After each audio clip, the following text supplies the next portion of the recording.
Hey, ¿qué pasa, chicos, chicas y grandes? Yo soy Roberto y el día de hoy continúo leyéndoles relatos de horror sobrenatural. También antes de comenzar me gustaría comentarles que ayer subí una lectura de Howard Phillips Lovecraft llamada La llamada de Cthulhu. Se las dejo tal vez en alguna de las etiquetas puestas en la parte superior derecha del video o al final del video para que también vayan a darle una checada. Es de un tema muy similar a los que maneja Robert Irving Howard. De hecho, ambos eran contemporáneos y manejaban el horror cósmico, lo cual implica que en sus textos incluían elementos similares a la hora de estructurar sus historias. Así que si les están gustando estos relatos, seguramente también les guste aquel de Lovecraft. Otro pequeño anuncio antes de comenzar también, para los que escuchen esta lectura el día de hoy, apenas el día de ayer puse una encuesta en la pestaña de comunidad para saber qué libro les gustaría que leyéramos a continuación. Así que la dejaré un par de días para que vayan a votar y como siempre les agradezco su participación. Ahora sí, sin nada más que agregar, comencemos. Los gusanos de la tierra y otros relatos de horror sobrenatural, de Robert Irving Howard. No me cabe en una tumba. Weird Tales, febrero 1937. El estruendo de mi anticuado aldabón, reverberando tétricamente por toda la casa, me despertó de un sueño inquieto y plagado de pesadillas. Miré por la ventana. Bajo la última luz de la luna, el rostro blanquecino de mi amigo John Conrad me miraba. ¿Puedo subir, Kirowan? Su voz era temblorosa y tensa. Por supuesto. Salté de la cama y me puse un batín mientras le oía entrar por la puerta principal y subir las escaleras. Un momento después lo tenía delante de mí y bajo la luz que había encendido vi que sus manos temblaban y noté la palidez antinatural de su cara. «El viejo John Grimland ha muerto hace una hora», dijo bruscamente. Sí, no tenía idea de que estuviera enfermo. «Ha sido un ataque repentino y virulento de naturaleza singular, una especie de acceso en cierto modo parecido a la epilepsia. Los últimos años había sufrido este tipo de crisis, ¿sabes?» Asentí. Algo sabía del viejo ermitaño que había vivido en la gran casa oscura en lo alto de la colina. De hecho, había sido testigo de uno de sus extraños ataques, y me horrorizaron las convulsiones, los aullidos y los gimoteos del desdichado, que se retorcía sobre el suelo como una serpiente herida, mascullando terribles maldiciones y negras blasfemias hasta que su voz se quebró en un chillido sin palabras que regó sus labios de espuma. Al ver esto comprendí por qué la gente de épocas antiguas consideraba a semejantes víctimas como hombres poseídos por demonios. «Algún rasgo hereditario», estaba diciendo Conrad. «El viejo John sin duda heredó alguna debilidad innata provocada por una enfermedad repugnante que debió de legarle a algún antepasado remoto. Esas cosas ocurren a veces, o si no, bueno, ya sabes que al viejo John le gustaba curiosear en las zonas misteriosas del mundo, y vagabundeó por todo Oriente en sus días de juventud. Es muy posible que le infectara algún mal ignoto durante sus viajes. Todavía hay muchas enfermedades sin clasificar en África y Oriente». «Pero», dije yo, «no me has dicho la razón de esta repentina visita a una hora tan intempestiva, pues observo que ya pasa de la medianoche». Mi amigo pareció algo confuso. «Bueno, la cuestión es que John Grimland murió solo, sin compañía de nadie. Rehusó recibir cualquier clase de ayuda médica, y en sus últimos momentos, cuando era evidente que estaba muriendo y yo estaba dispuesto a ir a buscar ayuda a su pesar, lanzó tal aullido y tal chillido que no pude negarme a sus apasionadas súplicas, que no quería que le dejaran morir solo. He visto morir a hombres», añadió Conrad secándose el sudor de su pálida frente.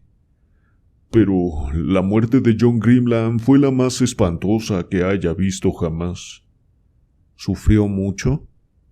Parecía estar soportando un enorme sufrimiento físico, pero quedaba casi eclipsado por alguna especie de monstruoso padecimiento mental o psíquico. El miedo de sus ojos dilatados y sus gritos superaba cualquier terror material concebible. Te digo, Kiro-wan, que el temor de Grimland era mayor y más profundo que el miedo habitual al más allá que muestra a un hombre que haya llevado una vida ordinariamente malvada. Me agité incómodo. Las oscuras alusiones que había encerradas en esta afirmación hicieron que un escalofrío de aprehensión indescriptible recorriera mi espalda. Sé que la gente de la región siempre afirmó que en su juventud había vendido el alma al diablo y que sus repentinos ataques epilépticos solo eran un signo visible del poder del enemigo sobre él. Pero esas habladurías son absurdas, por supuesto, y propias de la Edad Media. Todos sabemos que la vida de John Grimland fue especialmente malvada y depravada, incluso hasta sus últimos días. Con razón era detestado y temido por todo el mundo, pues nunca oí decir que realizara un solo acto bueno. Tú eras su único amigo. Y fue una extraña amistad, dijo Conrad. Me sentí atraído hacia él debido a sus extraordinarios poderes, pues a pesar de su naturaleza bestial, John Grimland era un hombre de gran educación, un hombre de amplia cultura. Había indagado profundamente en los estudios ocultos y así fue como le conocí, pues como bien sabes, yo mismo siempre me he sentido muy interesado por esos campos de estudio. Pero en esto, como en todas las otras cosas, Grimland era maligno y perverso. Había ignorado el lado blanco de lo oculto y se había sumergido en sus fases más oscuras y macabras, en el culto del diablo, el vudú y el sintoísmo. Su conocimiento de estas artes y ciencias abyectas era inmenso y atroz, y oírle hablar de sus investigaciones y experimentos era conocer el mismo horror y repulsión que puede inspirar un reptil venenoso, pues no había honduras en las que no se hubiera sumergido, y había cosas a las que solo hacía leves alusiones, incluso delante de mí.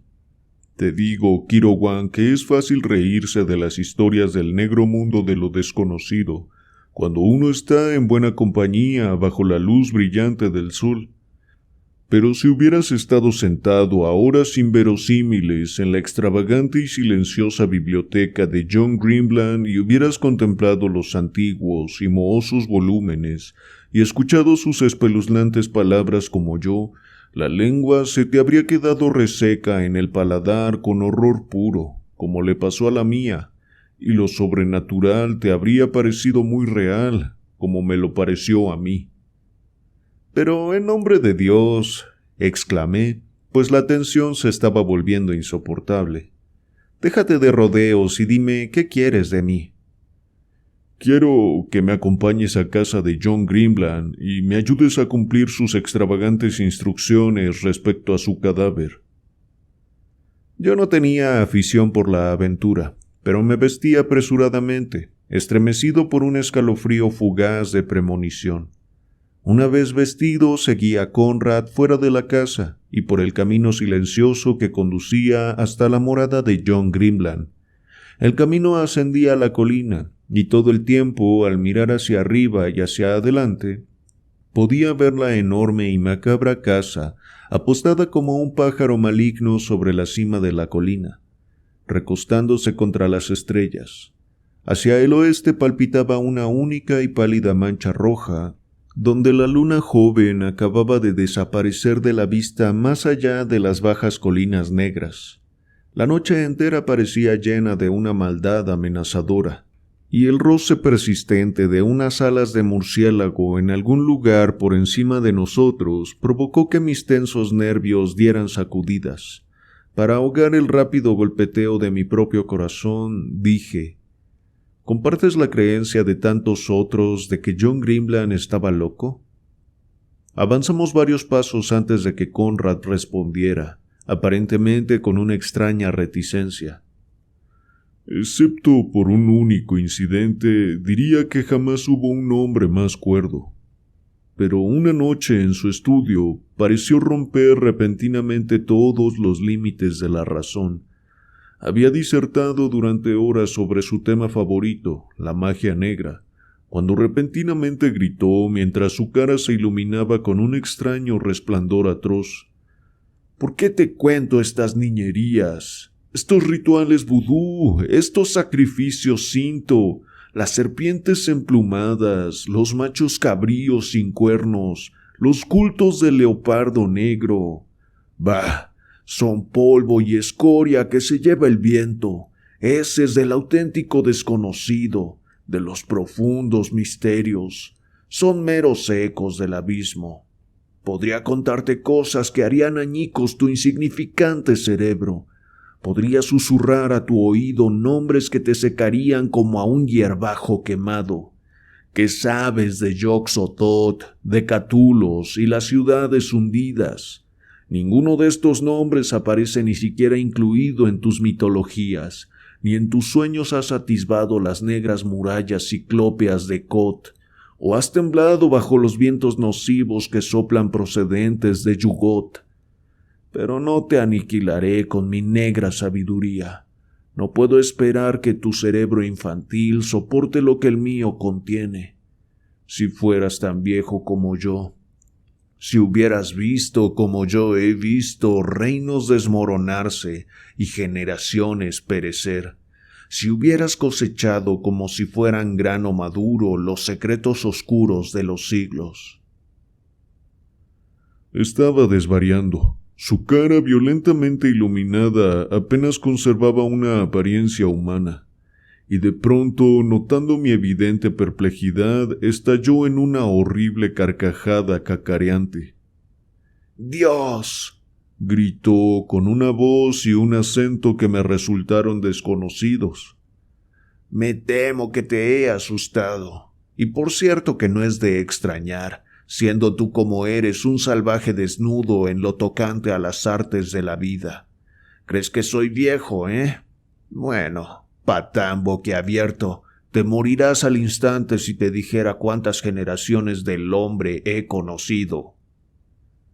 Pero en ese momento me dominó tal horror que huí de él como si fuera una víbora, y su risa aguda y diabólica me siguió cuando salí de la casa sombría.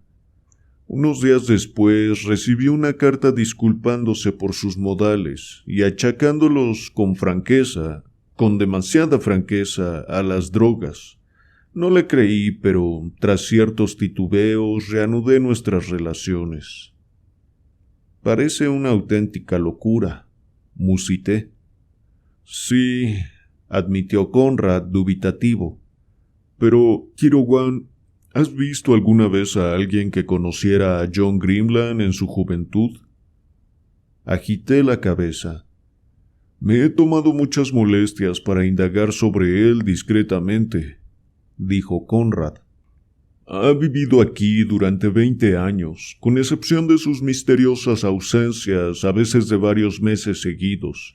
Los aldeanos más viejos recuerdan claramente cuando llegó por primera vez y ocupó la casa de la colina, y todos dicen que en los años transcurridos no ha parecido envejecer de forma perceptible.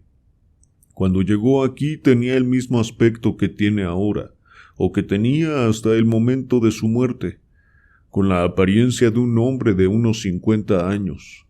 Conocí al viejo von Boeing en Viena, y me dijo que él había conocido a Grimland cuando era un jovencito que estudiaba en Berlín, 50 años antes, y expresó su asombro al saber que el viejo seguía vivo, pues dijo que en aquella época Grimland aparentaba 50 años de edad.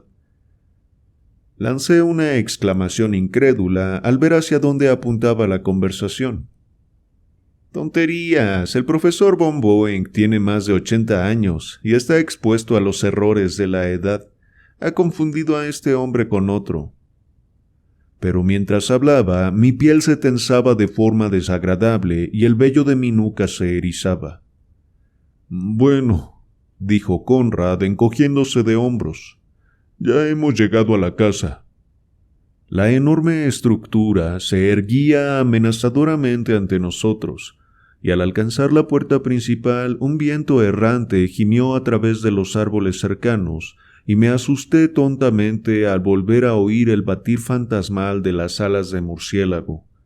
Conrad introdujo una gran llave en la antigua cerradura, y al entrar, una ráfaga fría nos barrió como un aliento salido de una tumba, húmeda y fría.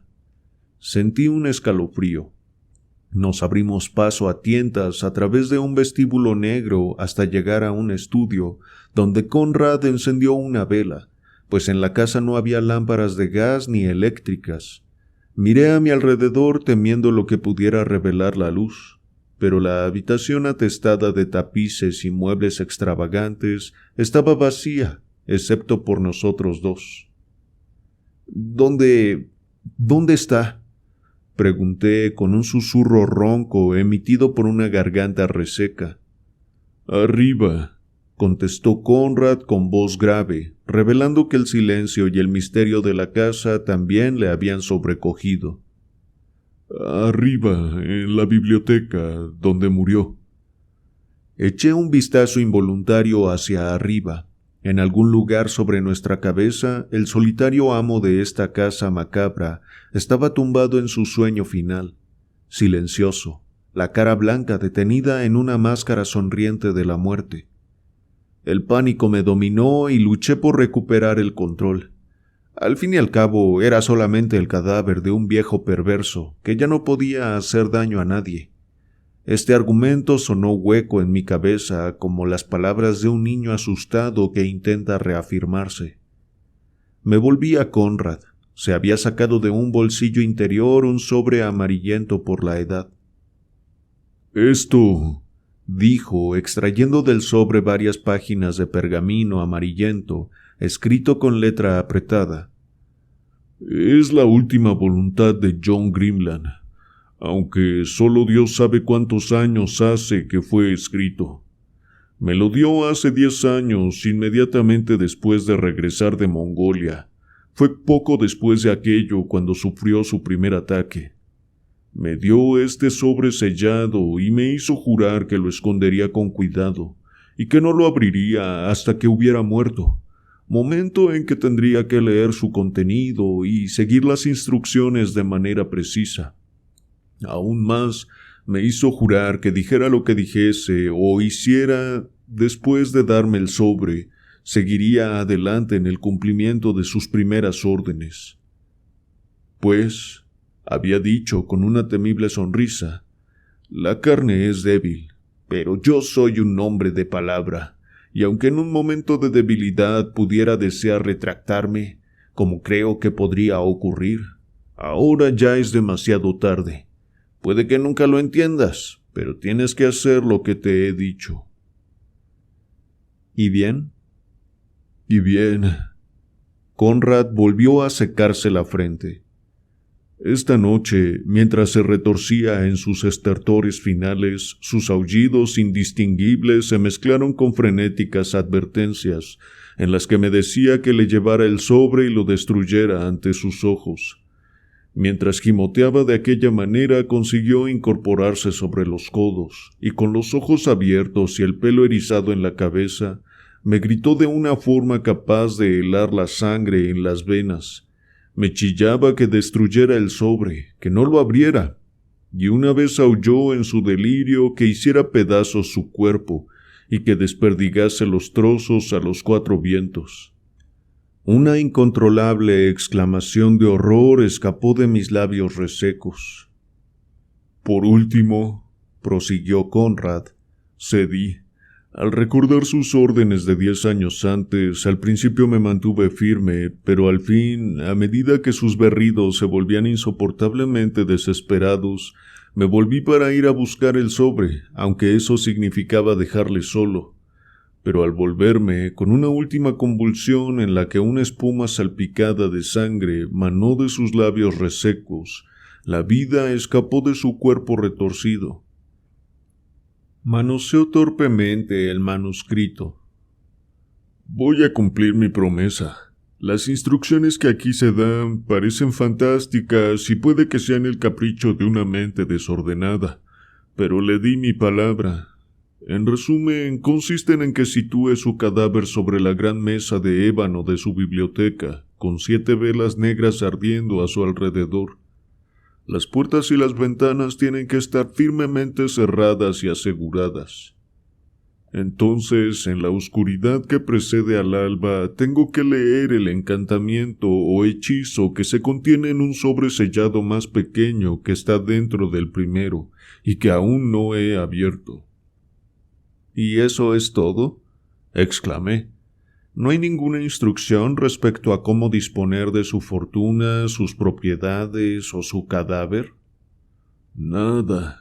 En su testamento que he visto en otro lugar, deja sus propiedades y su fortuna a cierto caballero oriental a quien se llama en el documento Malik Tuz. ¿Qué?, exclamé, temblando en lo más hondo de mi alma. Conrad, es una locura detrás de otra. ¿Malik Tuz? Dios mío, ningún hombre mortal ha recibido jamás semejante nombre. Ese es el título del execrable dios adorado por los misteriosos yesidís, los del monte Alamut, el maldito, cuyas 8 torres de hojalata se yerguen en los misteriosos desiertos de la Asia profunda. Su símbolo idólatra es el pavo de hojalata, y los mahometanos que odian a sus devotos adoradores del demonio dicen que es la esencia del mal de todo el universo, el príncipe de las tinieblas, Ahriman, la antigua serpiente, el mismo Satanás. ¿Y tú dices que Grimland nombra a este demonio mítico en su testamento? Es cierto. La garganta de Conrad se había quedado seca. Y mira, ha garabateado una extraña frase en la esquina de su pergamino. No me cabe en una tumba, no la necesitaré. Una vez más, un escalofrío recorrió mi espalda. En nombre de Dios, exclamé en una especie de frenesí. Vamos a terminar de una vez por todas con este increíble asunto. Me parece que un trago podría venirnos bien, respondió Conrad humedeciéndose los labios. Creo haber visto a Grimland sacar vino de este armario. Se inclinó hacia la puerta de un armario de caoba muy decorado y lo abrió no sin cierta dificultad. Aquí no hay vino, dijo decepcionado. Y si alguna vez he sentido necesidad de estimulantes... ¿Qué es esto? Sacó un pergamino polvoriento, amarillento y medio cubierto de telarañas. Ante mis sentidos, nerviosamente excitados, todo lo que había en aquella casa tétrica parecía impregnado de un significado y una importancia misteriosos, y me incliné sobre su hombro mientras lo desenrollaba. Es un título de nobleza, dijo, una crónica de nacimientos, muertes y demás semejante a las que solían llevar las antiguas familias en el siglo XVI y antes. ¿A qué nombre está?, pregunté. Miró con el ceño fruncido los pálidos garabatos, esforzándose por distinguir la letra arcaica y difuminada. Ya lo tengo. Grimland, por supuesto. Es el registro de la familia del viejo John. Los Grimland, de Toad's Health Manor, Suffolk. ¡Qué nombre tan extravagante para una finca! Mira la última entrada. La leímos juntos. John Grimland, nacido el 10 de marzo de 1630. Ambos lanzamos una exclamación. Bajo esta entrada estaba recién escrito con una letra extraña y garabateada. Muerto el 10 de marzo de 1930. Debajo había un sello de cera negra estampado con un extraño dibujo, parecido a un pavo con la cola extendida. Conrad me miró demudado, todo el color de la cara perdido. Yo me revolví con la cólera engendrada por el miedo. «Es un fraude orquestado por un loco», grité. Ha preparado la escena con tanto detalle que quienes lo han llevado a cabo se han excedido. Sean quienes sean, han acumulado tantos efectos increíbles que acaban por anularse. Se trata de un drama de ilusiones muy estúpido y muy simple. Mientras hablaba, un sudor gélido se había adueñado de mi cuerpo, y me agité como si tuviera fiebre. Con un gesto mudo, Conrad se volvió hacia las escaleras, llevándose una gran vela de una mesa de caoba. «Imagino que se daba por supuesto», susurró, «que debería cumplir con esta espeluznante tarea yo solo, pero no tuve suficiente coraje moral para hacerlo, y ahora me alegro de que así fuera». Un horror inmóvil pesaba sobre la casa silenciosa mientras subíamos las escaleras. Una leve brisa se deslizó desde algún sitio e hizo agitarse los pesados colgantes de terciopelo, y visualicé sigilosos dedos afilados apartando los tapices para clavar resplandecientes ojos rojos sobre nosotros. En una ocasión me pareció oír las inconfundibles pisadas de pies monstruosos en algún lugar más arriba, pero debió de ser el palpitar desbocado de mi propio corazón. Las escaleras desembocaban en un amplio pasillo oscuro, en el cual nuestra débil vela proyectaba un leve resplandor que apenas nos iluminaba las pálidas caras, y que hacía que las sombras pareciesen más oscuras por comparación. Nos detuvimos ante una puerta pesada, y oí cómo Conrad tomaba aliento con la intensidad propia de un hombre que se prepara física o mentalmente para algo. Apreté involuntariamente los puños hasta que las uñas se me clavaron en las palmas. Entonces Conrad abrió la puerta de golpe. Un grito agudo escapó de mis labios. La vela resbaló de sus dedos flácidos y se apagó. La biblioteca de John Grimland estaba llena de luz, aunque la casa entera estaba en tinieblas cuando entramos. Esta luz procedía de 7 velas negras situadas a intervalos regulares alrededor de la gran mesa de ébano. Sobre esta mesa, entre las velas, yo me había estado preparando para la visión. Ahora, enfrentado a la misteriosa iluminación y a la visión de la cosa que había sobre la mesa, mi determinación estuvo a punto de venirse abajo. John Grimland había sido desagradable en vida. En la muerte era repugnante. Sí, era repugnante a pesar de que su rostro estaba piadosamente cubierto con la misma y singular túnica de seda que, tejida con fantásticos dibujos de pájaros, cubría su cuerpo entero, excepto las retorcidas manos, semejantes a garras, y los pies desnudos y marchitos. Un sonido ahogado brotó de Conrad. «Dios mío», susurró, «¿qué es esto?» Dejé su cuerpo sobre la mesa y puse las velas alrededor, pero no las encendí, ni tampoco le puse esa túnica sobre el cuerpo, y llevaba unas zapatillas de andar por casa cuando me marché. Se interrumpió repentinamente. No estábamos solos en la cámara funeraria. Al principio no le habíamos visto, ya que estaba sentado en un gran sillón en un extremo apartado de un rincón, de manera que parecía parte de las sombras proyectadas por los pesados tapices. Cuando mis ojos cayeron sobre él, un escalofrío violento me conmovió, y un sentimiento semejante a la náusea removió el fondo de mi estómago. Mi primera impresión fue la de sentir unos ojos amarillos y oblicuos que nos miraban sin pestañear. Entonces el hombre se levantó e hizo una profunda reverencia, y vimos que era oriental. Ahora, cuando intento representarlo con claridad en mi mente, no consigo rescatar ninguna imagen nítida de él. Solo recuerdo los ojos desgarradores y la túnica amarilla y fantástica que llevaba. Devolvimos su saludo mecánicamente y él habló con voz grave y refinada. «Caballeros, les suplico que me disculpen. Me he tomado la libertad de encender las velas. Continuemos ahora con los asuntos relativos a nuestro mutuo amigo». Hizo un leve gesto hacia el bulto silencioso que había sobre la mesa, Conrad asintió, evidentemente incapaz de hablar. El pensamiento relampagueó en nuestras mentes al mismo tiempo. Este hombre también había recibido un sobre sellado. Pero ¿cómo había llegado tan rápidamente a casa de Grimland? John Grimland apenas llevaba 2 horas muerto, y por lo que sabíamos, nadie más que nosotros conocía su fallecimiento. ¿Y cómo había entrado en la casa cerrada con llave? Todo el asunto era grotesco e irreal en grado extremo. Ni siquiera nos presentamos ni preguntamos al desconocido cuál era su nombre. Tomó el mando de una manera natural y estábamos tan sometidos al hechizo de horror y la ilusión que nos movíamos como envueltos en una bruma, obedeciendo involuntariamente sus sugerencias que nos daba en tono grave y respetuoso.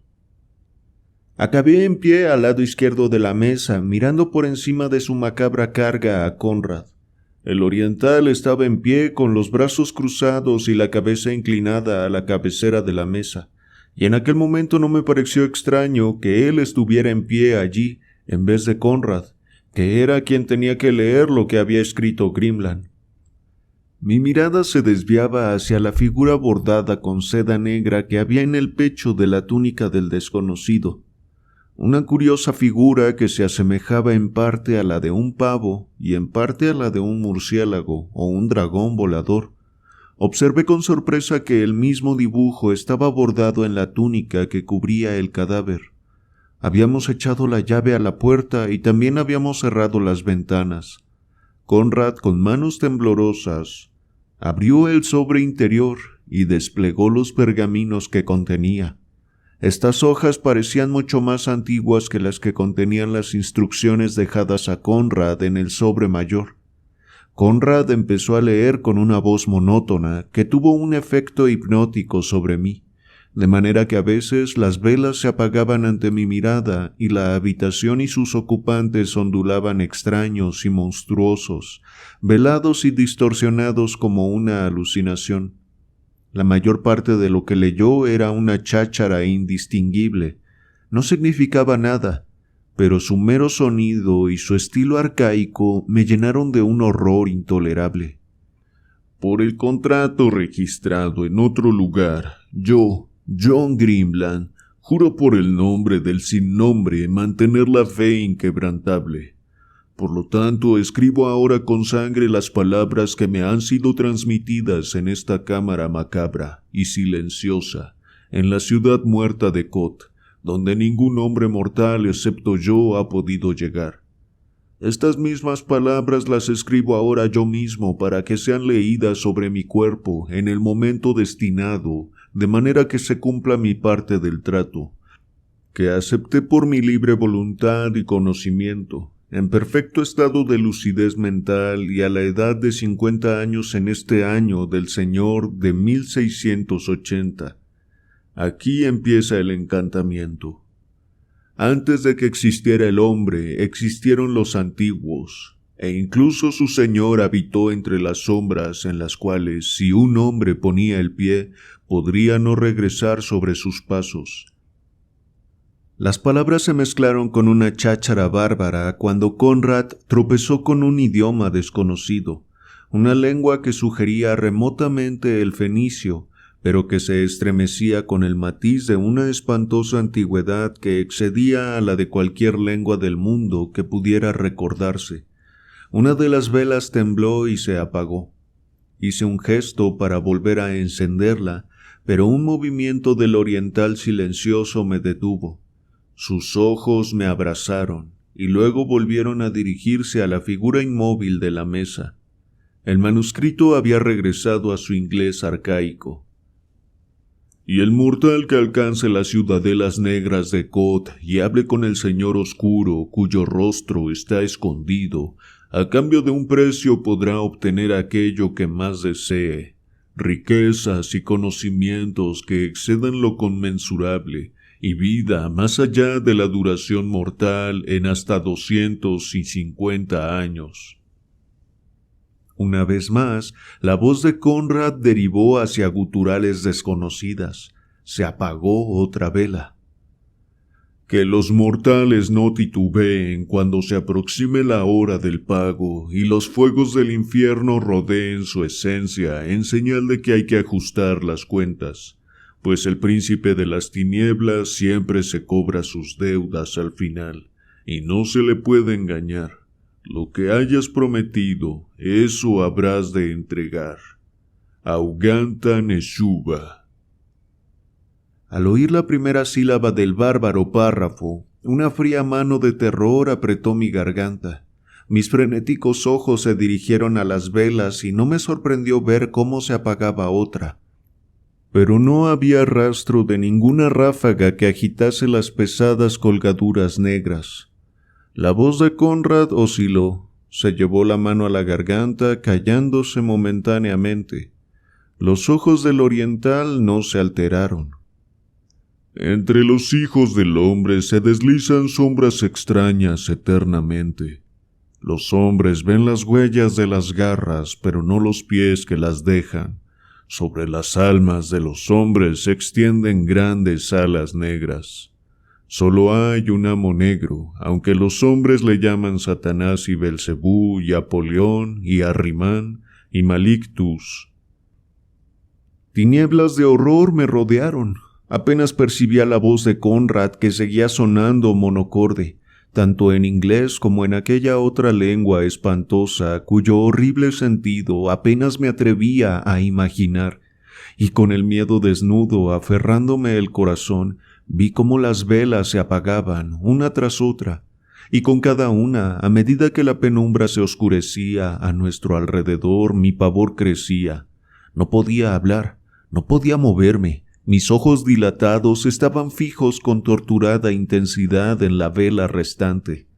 El silencioso oriental a la cabecera de la fantasmal mesa formaba parte de mi miedo.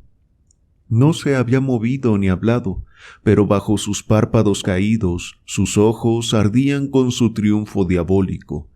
Sabía que bajo su apariencia inescrutable se regocijaba infernalmente. ¿Pero por qué? ¿Por qué? Pero sabía que en el momento en que al extinguirse la última vela, la habitación quedara sumida en la oscuridad más absoluta, alguna cosa abominable e indescriptible tendría lugar. Conrad estaba llegando al final. Su voz se elevó para alcanzar el clímax en un crescendo. Ahora se aproxima el momento del pago. Los cuervos vuelan. Los murciélagos baten sus alas en el cielo. Hay calaveras en las estrellas. El alma y el cuerpo han sido prometidos y serán entregados, no de regreso al polvo ni a los elementos de los que brota la vida.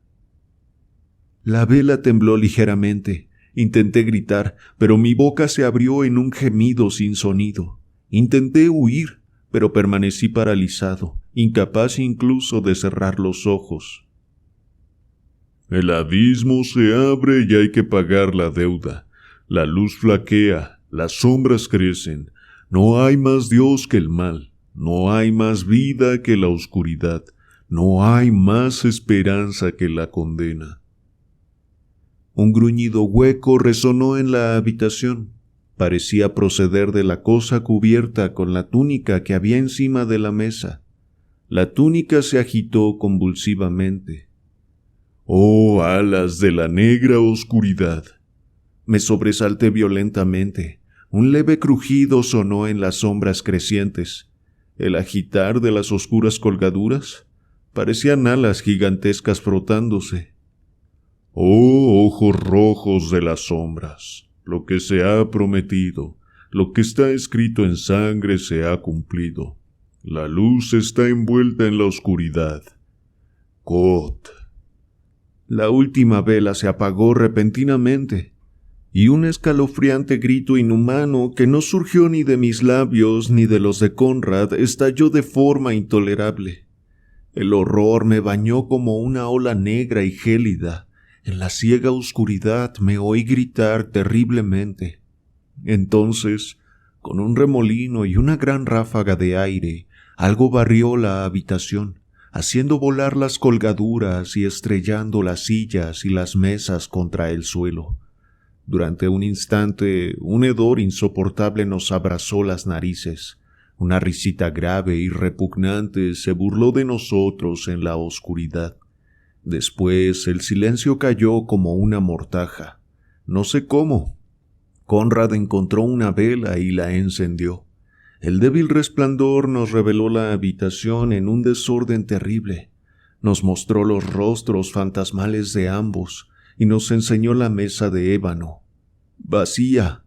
Las puertas y las ventanas estaban tan cerradas como antes, pero el oriental se había ido, y también el cadáver de John Grimland. Gritando como hombres condenados, derribamos la puerta y bajamos frenéticamente por la escalera, donde la oscuridad pareció aferrarse a nosotros con firmes dedos negros.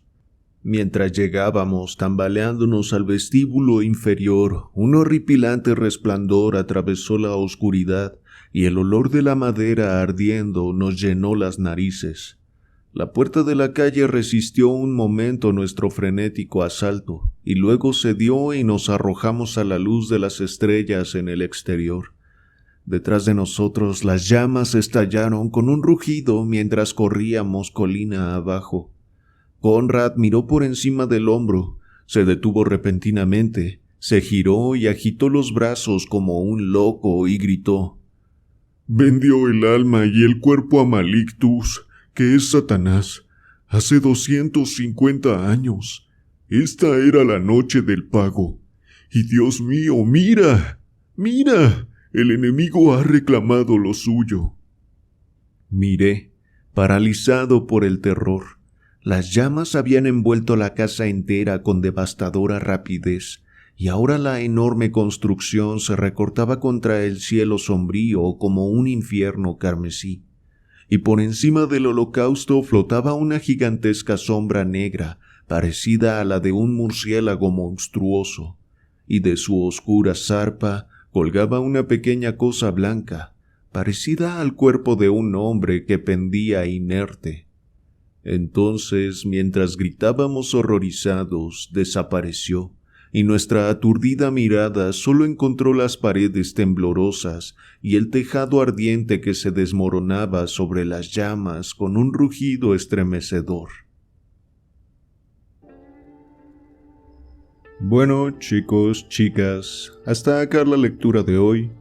Un poco más corta de lo que se había venido haciendo costumbre, pero igual muy interesante. Si les gustó la historia, dejen su like y suscríbanse si no lo han hecho. Recuerden que también pueden escuchar varios de los audiolibros del canal en Spotify. Les dejo link en la descripción. Bueno, en esta ocasión tenemos de nuevo un juego del autor con temáticas oscuras. Ahora se trata de cómo un humano le vende su alma al demonio, que al parecer es llamado de diferentes maneras dependiendo la cultura, y que esa venta le permitió amasar mucho conocimiento y vivir 250 años. La curiosidad de este hombre se centró siempre en los temas oscuros. Parece que no buscó riquezas. Y aunque hubo algo de satisfacción en poder dominar esos temas, parece que no fue lo suficiente y tampoco fue lo que esperaba. Lo podemos notar en esta catarsis de la que habla John Akirowan, nuestro narrador. En esta catarsis donde parecía loco, en realidad lo que le decía a John es que no importaba todo el conocimiento y el poder que tenía, que eso no valía la pena, que no valía para nada. Además, el precio era muy alto. No solo fue entregar su alma para cuando muriera, sino también tener un cuerpo defectuoso y una vida alejada de todos, aunque esto último parecía no importarle tanto. En fin, esa larga vida quedó vacía o repleta de oscuridad, según cómo se le mire. Tal vez para él la única vía posible de cumplir su deseo o de sentir satisfacción, ya en ese punto, era viviendo en la oscuridad de este supuesto Satanás. Algo meramente perverso, donde lo malo se transforma en lo bueno en algún discurso interno totalmente distorsionado. En fin, esa parte no me llamó tanto la atención, creo que incluso suena un poco a cliché. Quizás en la época en que lo escribió Robert Howard no era cliché, pero después de 100 años tal vez ya se ha convertido en uno. Pero de manera estética, la forma en que se va desarrollando la escena del ritual me parece muy disfrutable, literariamente hablando. El suspenso va creciendo a todo momento, y es extraño porque yo pensaría que mantenerse en una descripción continua de la escena haría que uno como lector se pudiera sumergir de lleno en el suspenso y el terror. Pero en este relato, si se dan cuenta, hay momentos en que nos va describiendo lo que sucede afuera, lo que va haciendo John, cómo va leyendo el sobre, cómo se apagan las velas, qué es lo que hace este hombre oriental que aparece de la nada. Pero de vez en cuando el narrador como que entra a su mente, deja de describir lo que pasa afuera y entonces nos dice lo que piensa o lo que está imposibilitado para pensar, nos cuenta qué sensaciones corporales tiene.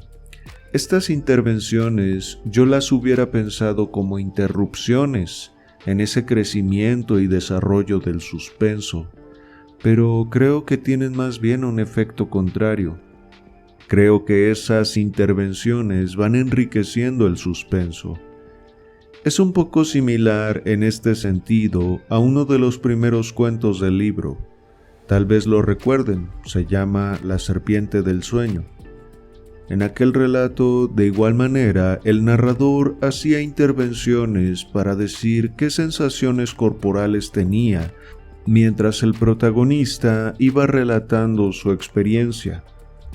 También hacía algunas intervenciones en las que comentaba cómo estaban sus compañeros de alrededor, qué expresiones tenían frente a esa narración del protagonista.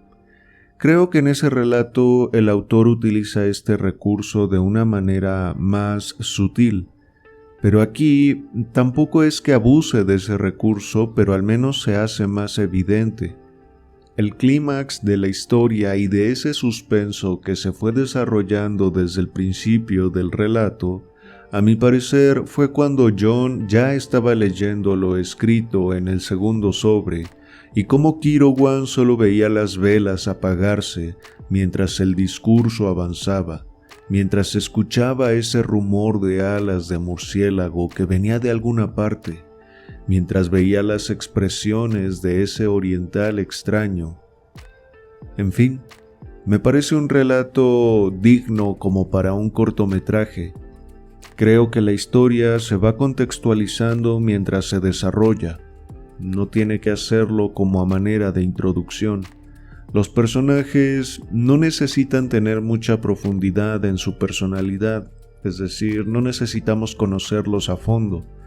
Solo necesitamos saber un poco de ellos, como que John ayuda al ermitaño del pueblo y que está interesado un poco en los conocimientos oscuros, que Kirawan tiene un pensamiento racional y que es muy escéptico, pero que también tiene una gran amistad con John. Su papel en el relato de estos dos solo es hacer preparativos para el ritual y morirse de miedo por lo que presencian. Son solo los que comunican que alguien que nadie tomaba en serio había vendido su alma al diablo 250 años antes. De hecho, es un poco similar a lo del último cuento que habíamos leído aquí en el canal, el de El fuego de Asurbanipal, donde aquellos aventureros también terminaban expuestos a algo que en el fondo no estaban buscando y que al final los ha dejado un poco menos cuerdos. De igual forma, aquí John y Kirawan no tenían tanta curiosidad en los conocimientos oscuros, pero terminan expuestos a una experiencia de este tipo que los deja muy ansiosos y asustados.